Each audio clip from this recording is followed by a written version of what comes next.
വിവിധ വിഷയങ്ങളുമായി ബന്ധപ്പെട്ട പ്രോജക്റ്റ് പ്രവർത്തനങ്ങളുടെ ഭാഗമായി ലഭ്യമാവുന്ന ദത്തങ്ങൾ പട്ടികപ്പെടുത്തുന്നതിനും വിശകലനം ചെയ്യുന്നതിനും അവ ഉപയോഗിച്ച് വിവിധ തരത്തിലുള്ള റിപ്പോർട്ടുകൾ തയ്യാറാക്കുന്നതിനും ഓപ്പൺ ഓഫീസ് സ്പ്രെഡ്ഷീറ്റിലും വേർഡ് പ്രോസസ്സറിലും ലഭ്യമായിട്ടുള്ള സങ്കേതങ്ങൾ ഏതെല്ലാം തരത്തിൽ ഉപയോഗപ്പെടുത്താമെന്നാണ് 10ാം ക്ലാസ്സിലെ പുതിയ ICT പാഠപുസ്തകത്തിലെ രണ്ടാമത്തെ യൂണിറ്റായ വിവര വിശകലനത്തിന്റെ പൊതുരീതികൾ എന്ന ഭാഗത്ത് പ്രതിപാദിച്ചിരിക്കുന്നത്.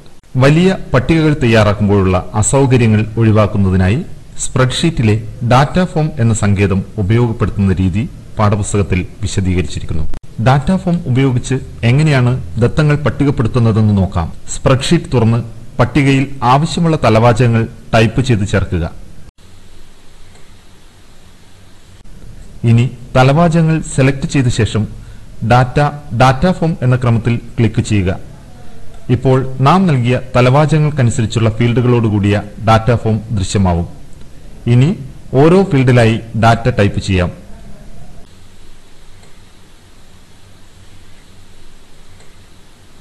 ഡാറ്റ ടൈപ്പ് ചെയ്ത ശേഷം ന്യൂ ബട്ടൺ അമർത്തുന്നതോടെ നാം ടൈപ്പ് ചെയ്ത ഡാറ്റ അതത് സെല്ലുകളിൽ ദൃശ്യമാവുന്നു.